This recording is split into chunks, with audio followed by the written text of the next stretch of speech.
નો વહીવટ થઈ ગયો. જો મોદી સાહેબે ઝાડ મૂળી ખાધીને આખું બંગાળ એને મળી ગયું તો મને ઘરનો વહીવટ કેમ ન મળે?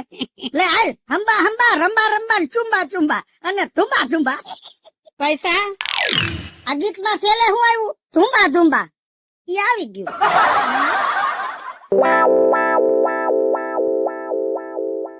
બીજું કાકી આ હું થયું સુસવાટા બોલો તો સીધ જાવ તમે પાછા. એટલે મેં એક આઈટમ ખાધી, તીખી લાગી પણ મજા આવી હે. એવું બધું તમે શું ખાધું વળી? ઝાડ મૂળી.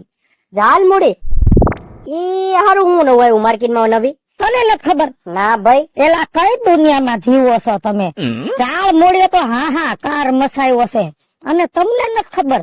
નથી ખબર. આ બધા આ ઓલા ટીવી માં કોઈ કેતા હતા ઝાલ મુડી. મેં તો કીધું ઝાડ વાવ્યા છે નવા કઈ. એ મોદી સાહેબ બંગાળમાં ગયા તા ને પ્રસાર કરવા, ત્યાં એક દુકાન વાળો આ બધું ચવાણા ને સખણા વેચે ને, એ સ્પેશિયલ આઈટમ છે બંગાળની ઝાલ મૂળી. ઈ ટાઈપ ની ભેળ છે. એ મોદી સાહેબે ખાધી તી પછી તો ઝાડ મૂળી ફેમસ થઈ છે. કઈ અટાણે તમે દુકાનોમાં જાવ ને એટલે વેફર ના પડીકા ટીંગાઈ એમાં મોર ઝાડ મૂળી નું પડીકું. બાલાજી વાળો પ્રોડક્ટ બહાર પાડી દીધી ઝાડ મૂળી. ઓહો, અને આપણા ગામમાં વેચાવા આવી છે. આપણા ગામમાં? અરે કઈ ઘટે નહીં મીટલા.